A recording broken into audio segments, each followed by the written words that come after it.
Well, hello, Bill. It's nice to be back with you again.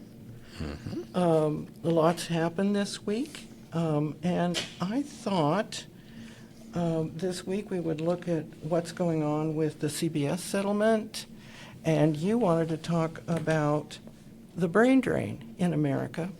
And then you are up enough on things that you can comment on the decision by the Federal Reserve yesterday. So that sounds great. Let's go with the FCC then. So CBS announced the cancellation of The Late Show with Stephen Colbert on July 10th. And on July 17th, the FCC approved the merger between Skydance and Paramount.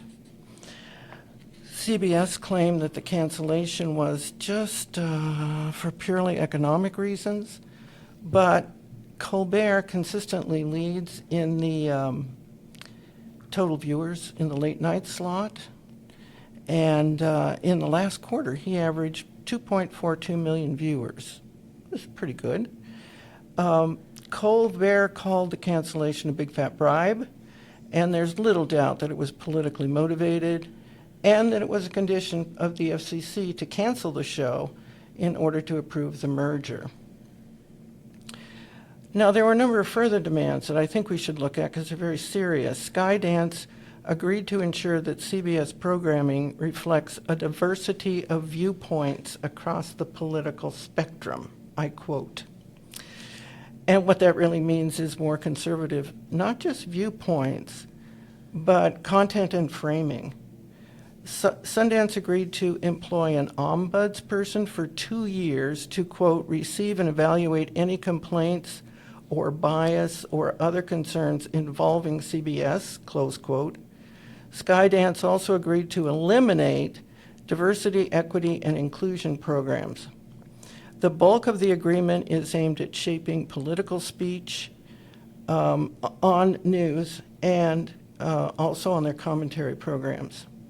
Now, I have a question. Is this really about the political spectrum and conservative viewpoints or the Trump administration's viewpoint? Yeah, I think we can go so far as to say how Trump has told his supporters to regard the broadcast networks as fake news. It's really, I think as the story unfolds, that's pretty clear. Because Brendan Carr, the chair of the FCC, is a Trump appointee, and he said of the agreement, quote, Americans no longer trust the legacy national news media to report fully, accurately, and fairly. It is time for a change.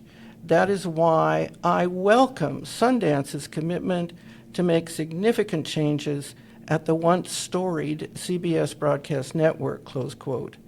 He said the commitments, quote, would enable CBS to operate in the public interest, that's an important word here, and focus on fair, unbiased, and fact-based coverage, and, quote, marks another step forward in the FCC's efforts to eliminate invidious forms of DEI discrimination.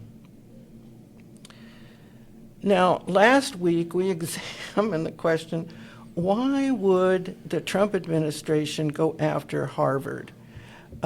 Because it's the oldest and most prestigious university in the country, and I referred to what Voltaire wrote in Candide in 1759. Quote, in this country, it is good to kill an admiral from time to time in order to encourage the others, close quote.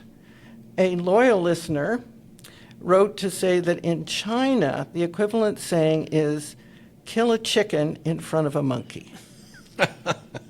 And what it means is that monkeys are very, very smart.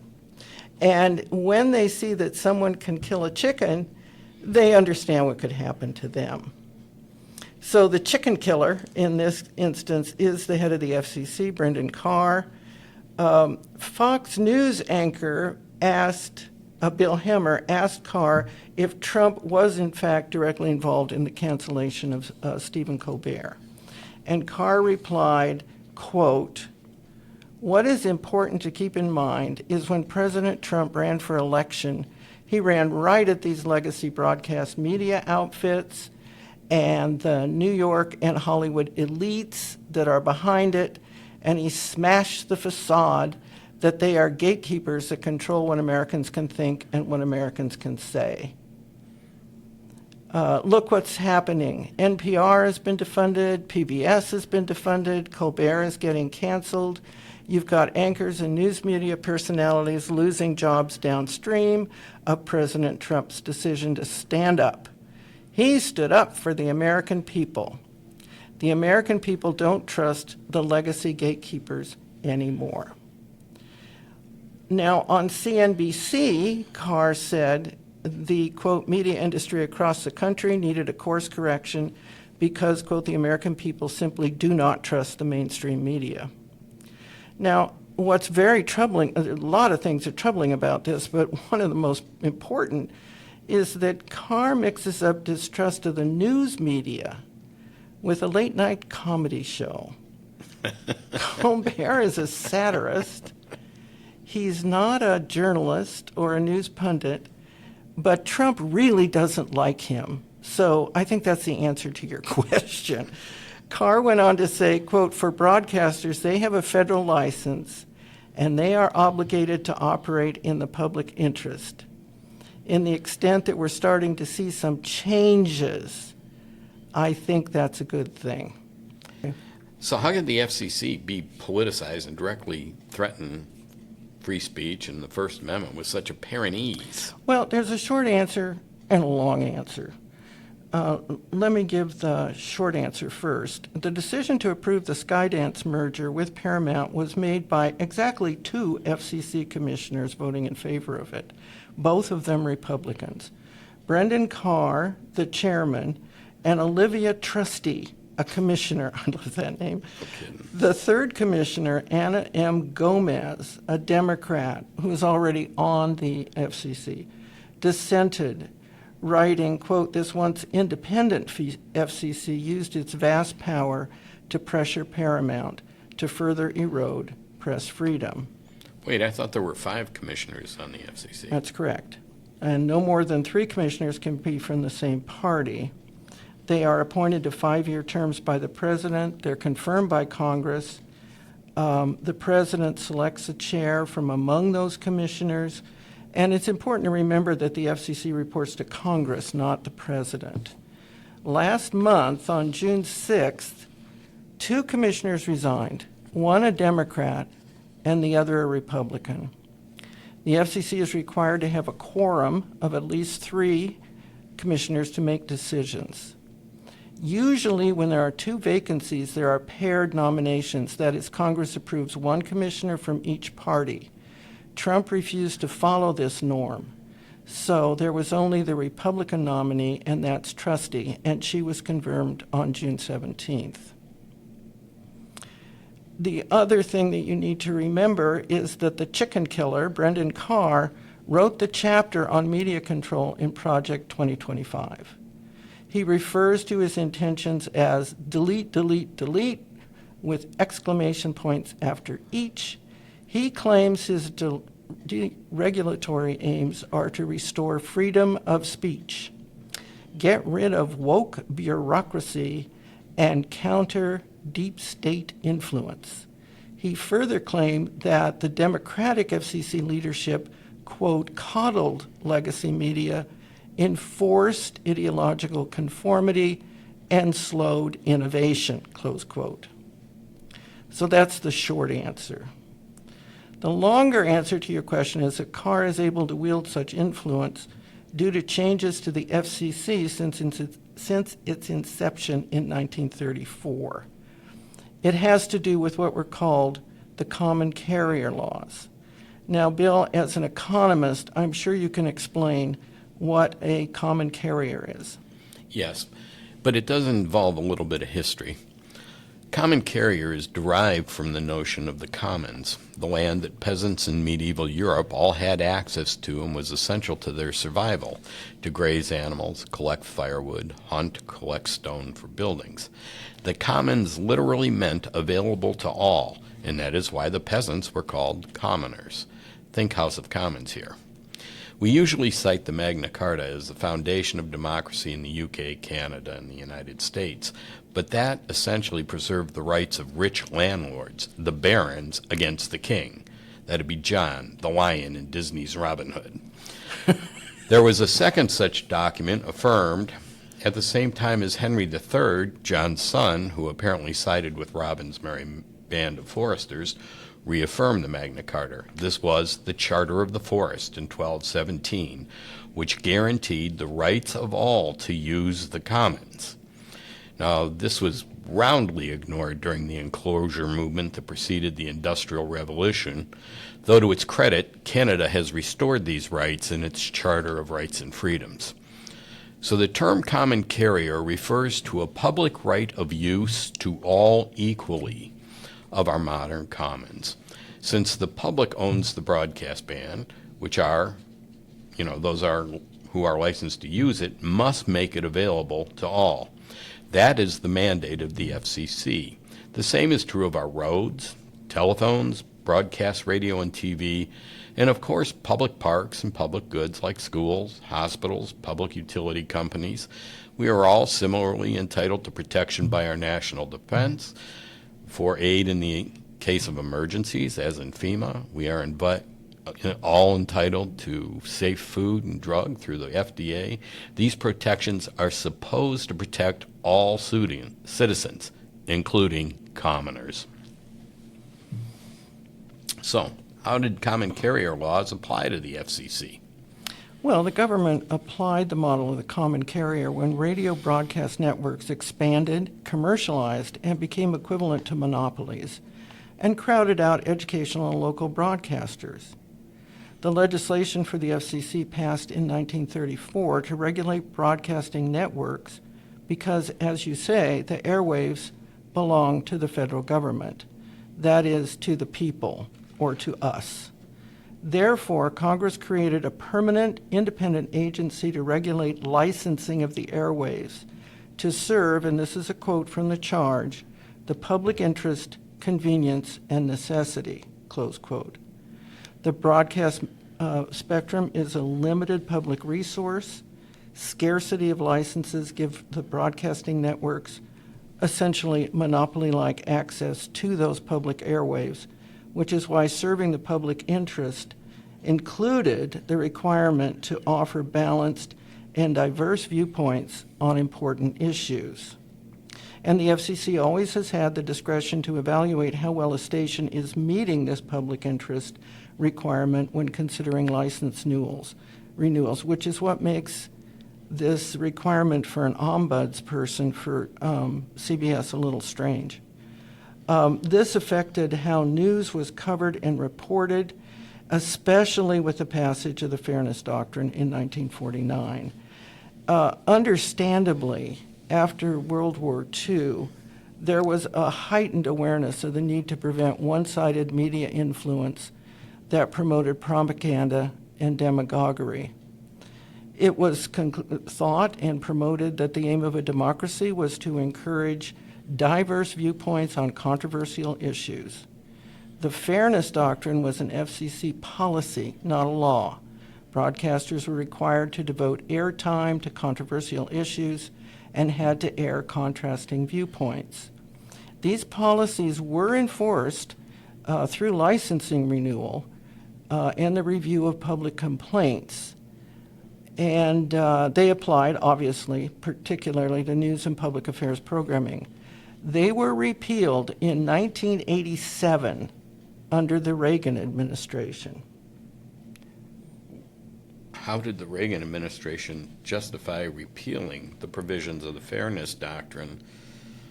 And given what is now being contended, how does that make any sort of sense?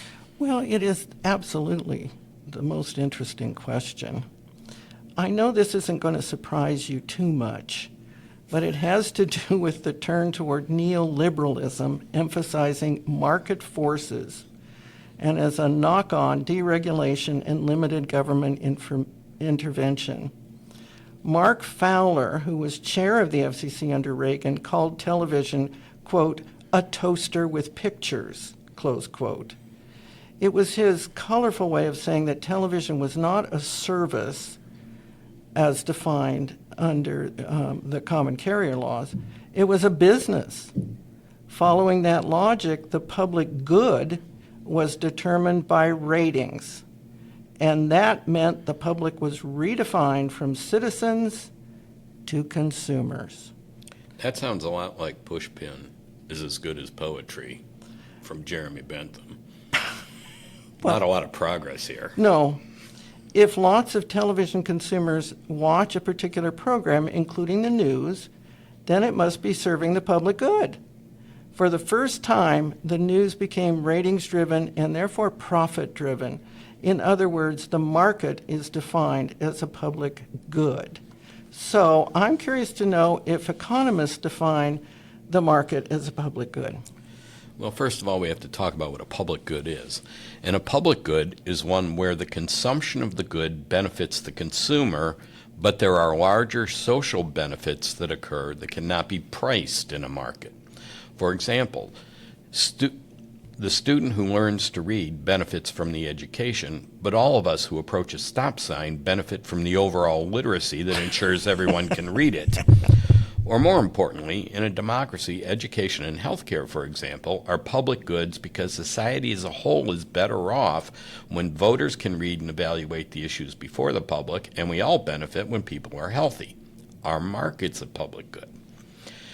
Well, they are always publicly provided and supported, free enterprise notwithstanding, and they are public goods in the sense that they are very effective ways of distributing non-essential commodities like breath mints or paper clips. But any commodity that has impacts, what economists call externalities, on people other than the purchaser of the good or service creates market failure, since the market does not price the social costs and social benefits. What?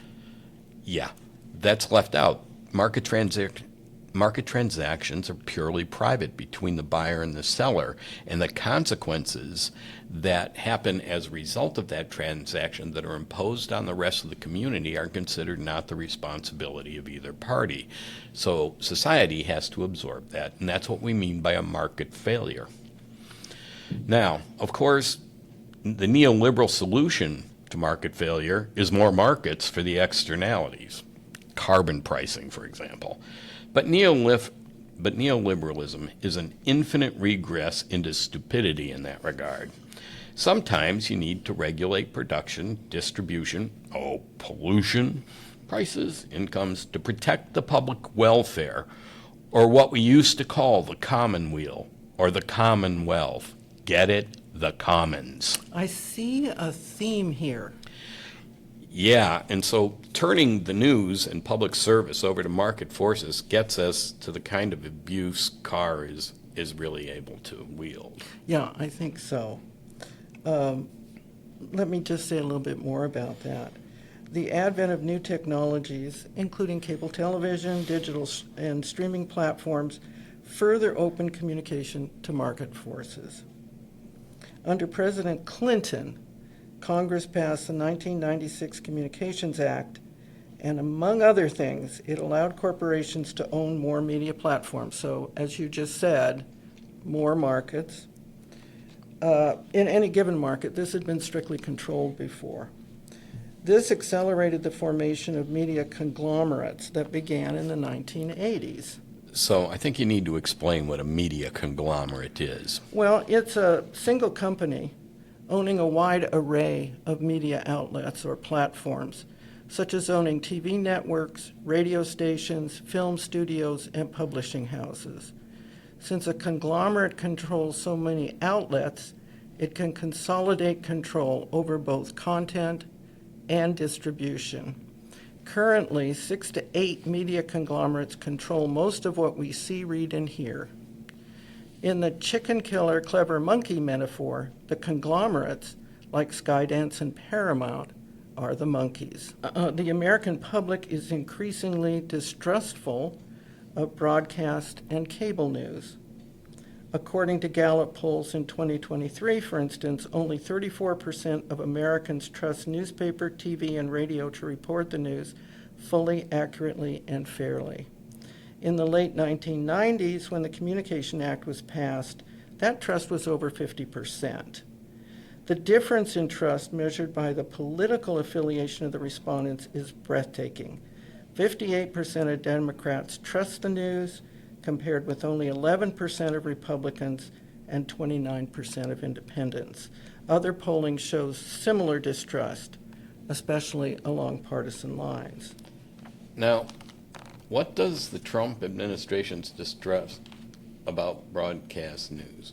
You know, why are they interested in the broadcast news? Well, as you said earlier, it has a lot to do with Donald Trump and what he likes and doesn't like, but there is alleged liberal bias, the claim that CBS favors Democrats and progressive causes in its guest selection, framing, and language. And that's why I said earlier that the settlement is really aiming to control content and how it's covered, how it's framed. Trump accuses CBS of unfairly negative coverage during his presidency, especially in 60 Minutes and in the coverage of the Capitol insurrection. And he did bring suit against 60 Minutes because he thought they had unfairly represented the interview that they had with Kamala Harris right before the election. That's really bizarre. Why would he care about a Kamala Harris interview? I could understand him being upset if he thought they misrepresented his interview. But I think they've always done a lovely job at editing in such a way that he sounds minimally coherent. Well, I mean, maybe that's the problem. But he's running for president. He wants to stir up his base. This was regarded as a completely frivolous lawsuit, that it would go nowhere. CBS settled. Why? Because of this pending merger. Oh. There have also been complaints against CBS because of its social issue coverage. It reports on such things as climate, race, gender rights, which MAGA supporters see as aligned with a progressive ideology. So what's left is football? Yeah, sports, I guess. Anyway, Face the Nation and others are accused of more favorable treatment of Democrats and Republicans. They say that when Face the Nation has Democrats on, they lob softball questions, but when they have Republicans on, they ask really hard questions. Although, what wouldn't be a hard question for Republicans would be the question to pursue. In fact, as far as the public trust is concerned, CBS is rated as center-left by media analysts. Republicans show much lower trust in CBS than do Democrats, and of course CBS denies any kind of bias, citing specific editorial standards and balance in coverage. So those are the complaints that implicitly, I guess, CBS was asked to plead guilty to when this merger went through. What it really means is that the drumbeat of fake news has had a profound effect on those influenced by Trump. But the media conglomerates have to accept responsibility for the chickens being killed in front of them. They actually, I think, corrupted the news by folding it into ratings-driven, profit-oriented entertainment budgets so that we get a lot more frivolous news than perhaps we used to. Trump ran on corrupt news coverage as an issue and appointed Carr to weaponize his message in order to take control of broadcast news, information, and commentary, including the comedy of late-night comedians. Carr recently threatened to go after Jimmy Kimmel, for instance. Well, aside from the fact that Mr. Trump gives them so much to work with, what, if anything, can be done? Well, there's not a lot that can be done. You can complain, or complaints can be filed with the oversight group that takes a look at whether or not government agencies are fulfilling their obligations, or if they're engaging in overreach. Not very likely that such a lawsuit would, or such a complaint would be filed, but it's a possibility. Such a suit would claim that the demands of the FCC and the Paramount Skydance merger were either contrary to constitutional right or in excess of statutory jurisdiction. Now, there may be an organization that could show standing, that is, harm, and who would file a suit, but none has been filed to date. But one such organization, the nonprofit Freedom of the Press Foundation, has filed a disciplinary suit against Brendan Carr, seeking to have him disbarred. Seth Stern, the organization's director, petitioned the Office of Disciplinary Counsel at the D.C. Court of Appeals, arguing that as a member of the bar, Carr is required to follow the rules of professional conduct, which means upholding the principles of competence, integrity, impartiality, and respect for the Constitution. Instead, the petition claims, quote, he has engaged in egregious misconduct by end quote, by misrepresenting the authority of the FCC and abusing the power of the FCC in order to punish media outlets Trump dislikes, close quote. They call for a conduct review and potentially to disbar Carr. This seems to me more like an admirable tilting at windmills than killing a chicken in front of a monkey. There's also a petition drive to keep Colbert on the air. They've already presented 350,000 signatures to CBS. They're continuing the drive. It's easy to find this online. But really, to answer your question, not much can be done. Is there any chance that the writers of South Park will be the new nominees to the FCC? Possibly, if we get a Democratic president. Trump is so angry. I mean, he's like a child. He's so angry about that satire against him. Please. Well, having brought us to the point that, yes, fascism is alive and well in the land, and rarely has a sense of humor. And yes, evidently none.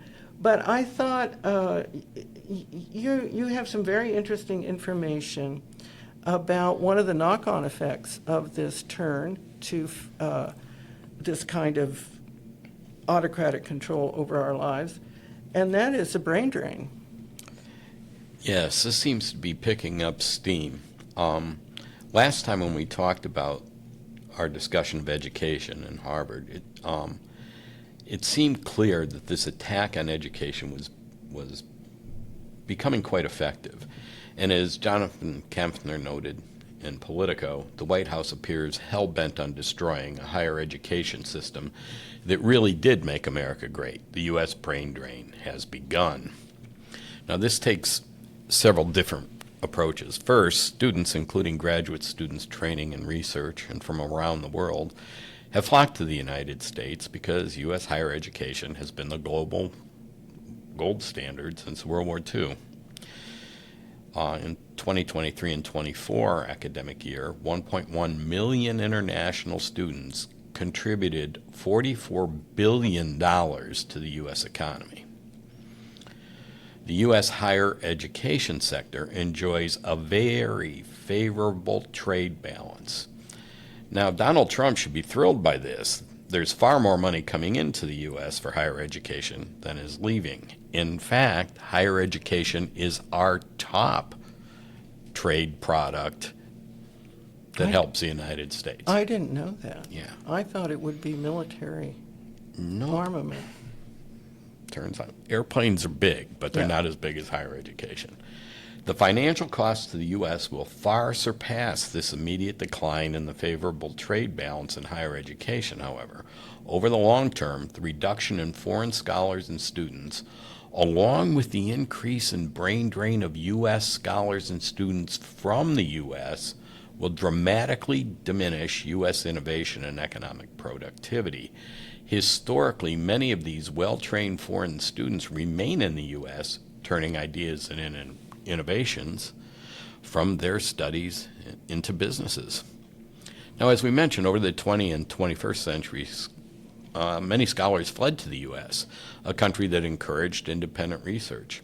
No matter its other shortcomings, people from around the world flocked to the U.S. for the opportunities to study and work at world-class universities. However, thanks to Donald Trump's attack on the country's higher education institutions, a reverse brain drain has begun. Much of it is heading to the continent he appears to despise the most, Europe. So, what is the evidence of this? Well, it's clear that these scholars aren't leaving by choice. Funding is being abruptly cut, causing Right. U.S.-based scholars and researchers to lose their jobs, and entire academic and research departments to shut down. Meanwhile, foreign academics, many of whom have made the U.S. their home, are being forced to leave or denied entry, often on dubious grounds, or live in fear that this will happen sometime in the future. Then when you look at what's happened to research funding in general, firings have already occurred at institutions including the National Oceanic and Atmospheric Administration, the National Science Foundation, the U.S. Geological Survey, and Centers for Disease Control and Prevention, the National Institute of Health, the world's largest funder of biomedical research, was forced to lay off 1,200 employees and suspend grant reviews, effectively halting funding for labs. And this is just in the sciences. Yeah. The National Endowment for the Humanities, the National Endowment for the Arts are similarly being attacked. The U.S. has had a serious advantage historically because this has generated a very competitive, excellent workforce. And so we've had an edge in workforce development by educating and training leading minds, but also by attracting scholars and students from around the world. So we're giving up this competitive advantage. Again, these research institutes brought huge numbers of people to work in very well-supported research, funded by, again, the NIH, NSF, the Department of Energy. All right, this is really large-scale funding, which de-risks innovation and discovery because the government is absorbing the risk of the research. But we are a global hub for science-based research, and that's beginning to change. Why is it happening? Well, on the immigration side, over the past few months, the Trump administration has implemented policies that make it difficult, if not impossible, for foreign-born individuals to study, work, or reside in the United States. Okay, that's just in general. Right. But there's also heightened scrutiny of H-1B visa applications. Now, these are applications that students and scholars use to come and work in the United States. They're short-term visas usually, but they often are a stepping stone to a long-term research or academic job where then when someone hires them for that, they can apply for permanent resident status. But this just goes along with the reductions in refugee admissions, the suspension of visa programs, and we're now unilaterally revoking green cards and detaining individuals without due process. So the immigration side is much larger than just this brain drain. And the foreign scholars and students who came to the United States came because of its historic commitment to intellectual freedom and free speech. However, recent actions have thrown that into question and created doubts among all scholars. These same immigrants who come to the U.S. to study and work make up an extremely large contribution to the U.S. economy. In fact, nearly 2/3 of billion-dollar startup companies in the United States were founded or co-founded by immigrants or their children. These companies generate trillions of dollars of revenue and employ millions of people worldwide. This is just part of that larger picture we talked about last time. Trump's executive orders, which are dismantling the U.S. Department of Education, targeting K through 12 education, as well as the attempt to assume control over higher education, not mentioning killing Elmo and Sesame Street, will fundamentally alter how the United States develops its future talent. The U.S. education system excels at developing bold thinkers and creative problem solvers. This is largely due to an educational philosophy rooted in free inquiry, independence, and interdisciplinary exploration in the liberal arts and sciences, qualities that have produced generations of scientific luminaries.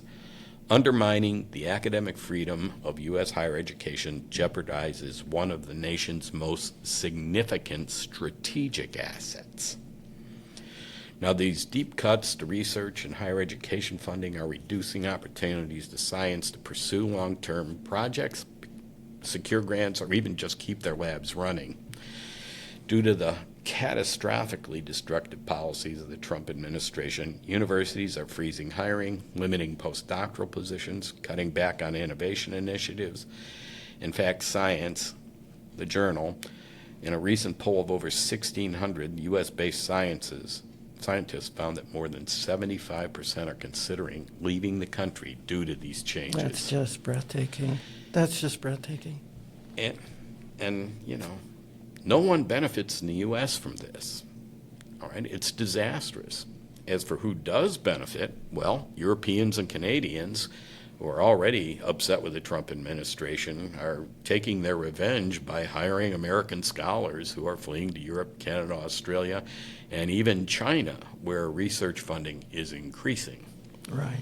Canada and the United Kingdom, for example, have spent the past decade expanding and streamlining access for science, technology, engineering, and mathematics scholars, students, and workers, based on the understanding that future economic growth depends on a highly skilled workforce.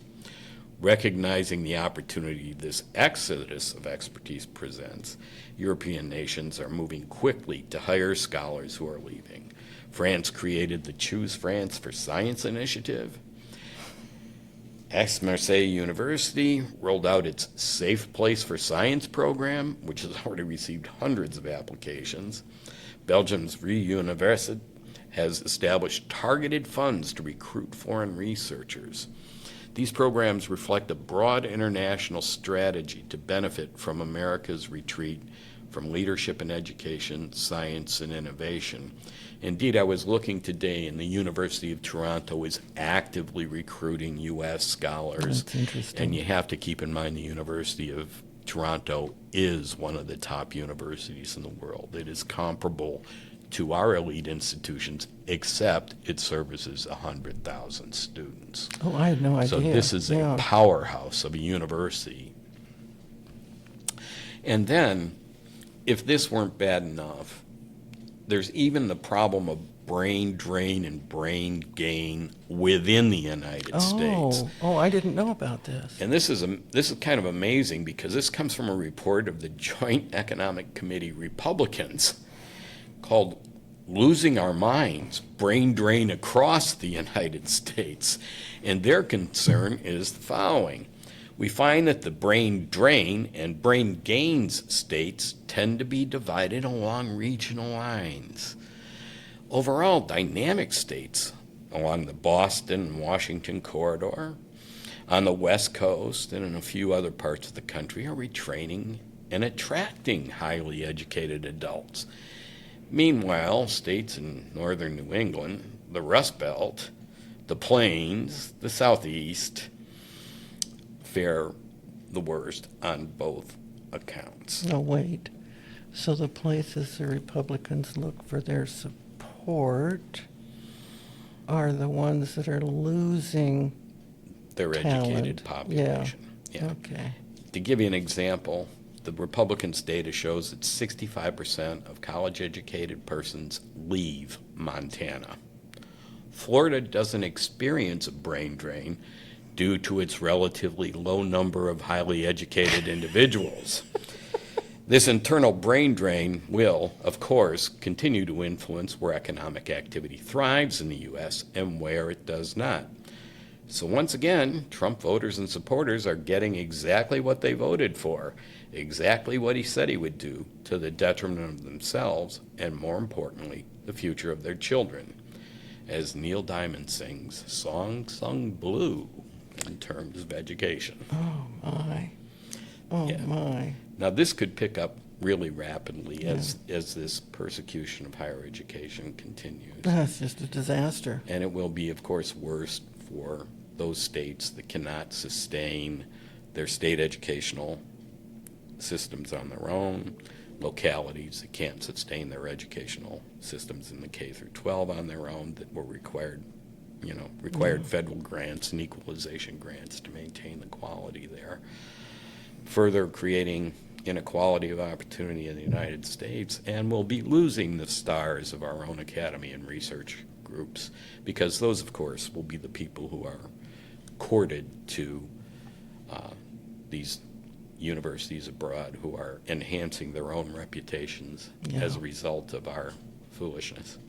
Well, so that's nail number 2 in this program into the coffin of democracy.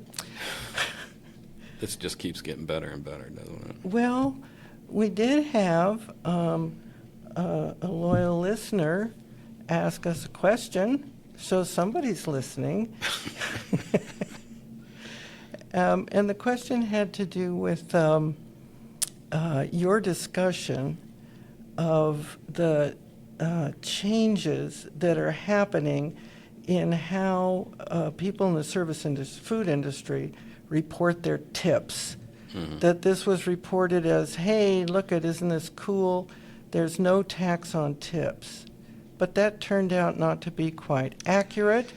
And so we received a question specifically about the issue of would waiters in the food service industry be required to report their overtime tips? Yeah, there's a real complex thing that's going on about this tax cut things. But first of all, you need to explain, the difference between a tax credit and a tax cut. A tax credit is money you get to take off of your tax liability. You don't just get the money. You only get to deduct it from your tax liability. Now, we also do have income credits for low income where you just get the money. But notice this, if you don't have tax liability, you don't get the tax credit. So let's take the case of eliminating taxation first on Social Security, where they claim 90% of Social Security recipients will have no tax liability. All right? Gotcha. But there's no actual tax cut. Right. There's a temporary tax deduction that only applies to Social Security recipients over 65. So no love for the early retirees here. And it only applies to those with an adjusted gross income under $75,000. And it is an increase in the deduction of up to $6,000. And it phases out the higher your income, going up to $150K, then you don't get anything anymore. But keep in mind, if you're over 65 and all your income comes from Social Security, and it's less than $50K, you don't owe any income tax anyway. Exactly. And if you have other income, you're only taxed on amounts over $26,000 if single or $36,000 if married filing jointly. Of course, the senior bonus expires right after the congressional midterm elections. Coincidence? I think not. Now, here's the thing you have to keep in mind. You have to earn income to get this. And if you think about the fact that the average tax rate on pensioners is about 20%, in order to get the $6,000, right, you're going to have to earn $30,000 to get the full $6,000 over and above the limit, which takes you up to like $85,000. These are not the people who need a tax benefit. We get a similar situation on the no tax on tips. This is, again, nonsense. This does not eliminate tax on tips. It's a temporary deduction you can take up until the midterm elections again. Are we sensing a pattern here? It's up to $25,000 deduction on taxable tip income, which is phased out for higher income earners. You must still pay state, local, and FICA, Social Security, and Medicare taxes. To receive the deduction, all tips must be reported on your W-2, which is provided by your employer, a Form 1099, or a self-reporting Form 4137. So it is not a tax cut at all, but just a bonus up until the midterms. But here's the additional rub. The federal minimum wage for employees who earn tips is $2.13 an hour. But combined with tips, compensation must equal the federal minimum wage of $7.25 per hour, or the employer must pay the difference. This is what is listed on the employee's W-2, along with tips above that amount processed by the employer, basically pooled tips or tips on credit cards. And this is subject to withholding. Income reported on 1099s and 4137s is subject to payroll tax as well, and the employer is supposed to pay their portion, but this requires the employee to inform their employer to pay their half of the payroll tax. The rest of the withholding is the employee's problem. This is a prodigious bit of accounting for an employee, and if they could be on the hood, they could be on the hook for the entire 15% of the payroll tax, not just the usual 7.5%, depending on how the tip income is reported. So what you're saying, if I get this straight, is not only does this put a bookkeeping burden on people who are in the food service serving food, but they also have to rely on the kindness of their employer if they say you need to report the FICA income. Right, and this is not money you just get. This is simply a reduction in your federal income tax liability. Yeah. So if you don't pay much federal income tax, it doesn't matter that you're entitled to $25,000. You have to already owe $25,000 to get it. In right? taxes. In federal income taxes, which, again, $25,000 is about the tax on about $140,000 a year, which is pretty good for a waiter or waitress in the service industry. Now, of course, some do make that, and then there's the same thing that goes with the overtime. Again, no tax cut here. It is a temporary deduction expiring after the midterm elections. Surprise! Oh, and by the way, all the tax cuts for the rich are permanent.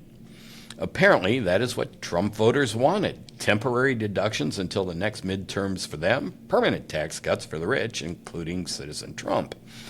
But anyway, it is a deduction of up to $12,500 for singles, $25,000 for joint filers, failed out if you earn over $150,000 for singles or $300,000 for joint filers.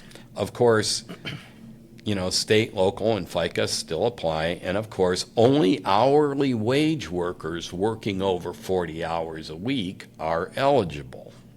Okay, so what they're trying to do is use these tax credits Deductions as offsets so they can claim we've taken the tax off tips because that bonus is somehow supposed to be compensatory. But you have to be fairly well off before any of it matters. Well, before it matters, yeah. And you still have to report your tips, only you have to report it all now. Your employer is not necessarily obliged. Well, over a certain amount. Yeah. I mean, they're obliged, but enforcement would be kind of impressive Yeah. when you think about it.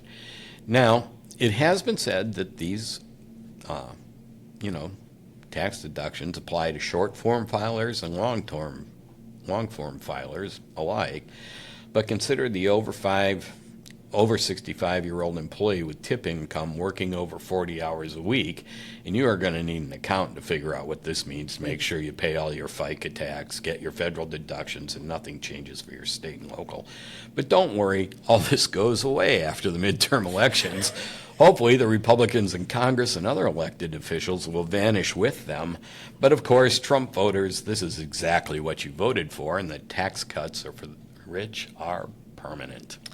Well, there you go. That would be nail number 3 in the march to autocracy. Yeah, I wanted to go back to something we talked about a few weeks ago, where I revealed that I exploit my grandchildren to pick my cherries in a timely manner. Oh, that's right. How is the cherry crop doing in New York? Well, New York may be okay, but the first thing I want to point out here is that 70% of all farm workers are foreign-born, and they are being arrested and harassed indiscriminately. All right, so we're talking about 70% of the entire agricultural workforce. Right. Recent coverage of the cherry industry confirms what I told you last time. Traverse City, Michigan is the home of the U.S.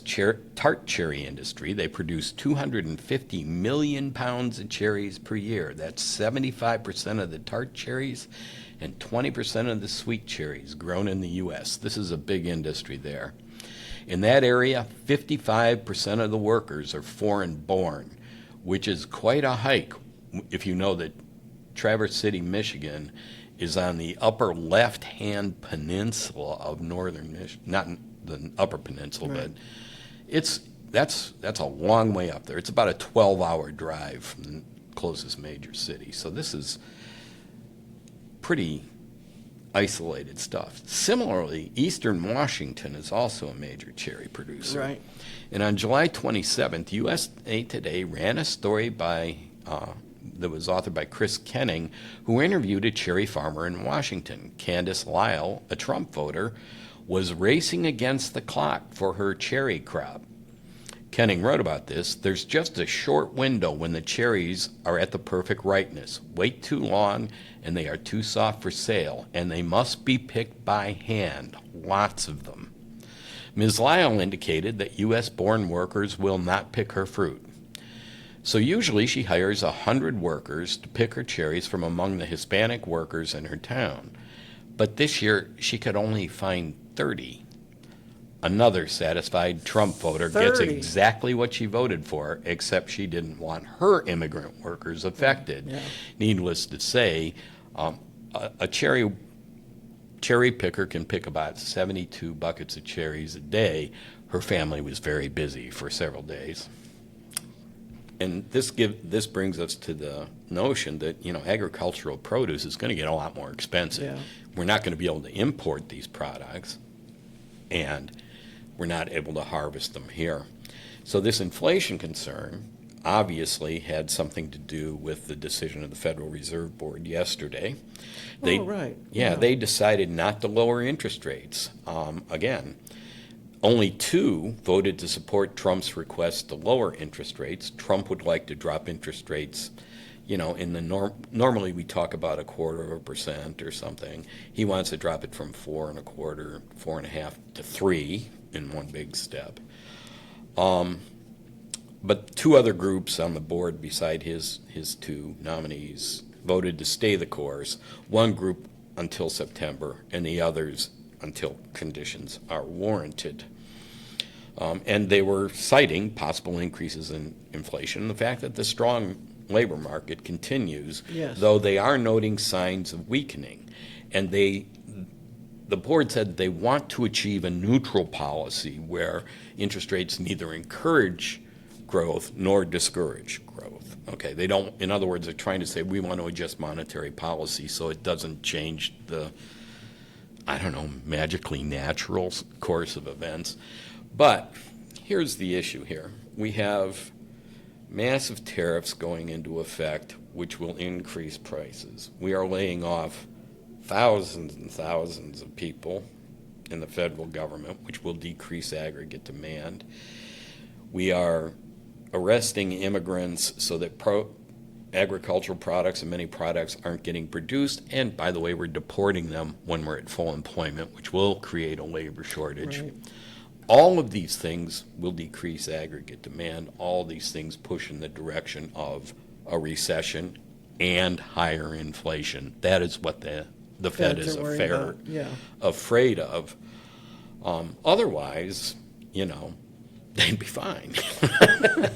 But the point is, this is also more neoliberal nonsense, the notion that you can finely tune the economy to that degree by adjusting interest rates. That way is a fiction that we should have learned was a fiction by 2008, but seem, Not to. Yeah. The last thing is, of course, is what is Trump up to? Well, he knows these policies are likely to lead to a downturn and a drastic drop in interest rates to him will make investment to go up. But at the same time, when you're in a recession, there aren't any profitable investment opportunities, so you're not going to borrow money at low interest rates to lose it. True. So he's missing the point that you have to have a robust economy and money available for people to invest to create economic Are you growth. trying to say that Donald Trump is an illiterate when it comes to the realities of the economy? I think we could have just stopped with illiterate, but there's no indication that he's ever actually read a book, certainly not Exactly. one on economics. Yeah. But the real problem here is the uncertainty. Nothing is going to happen with this level of uncertainty. Yeah. And we're doing the whole tariff dance all over it again today. And the chaos continues. Yeah. And it seems that other countries are getting a little fed up with this. Well, I think they also understand that to say you're having a 15% across the board tariff, it's not going to work. So say what you want. We'll Right. sort it out later. Even with the attempt to use tariffs to punish the Brazilian government, they've accepted orange juice and the other major goods we import from Brazil. So it's It's a spectacle. it's a spectacle Yeah. for public consumption, Yeah. and the economic consequences are likely to be devastating. Absolutely. Well, I look forward to continuing our conversations on this next week. Yeah, take care. Bye-bye. Bye-bye.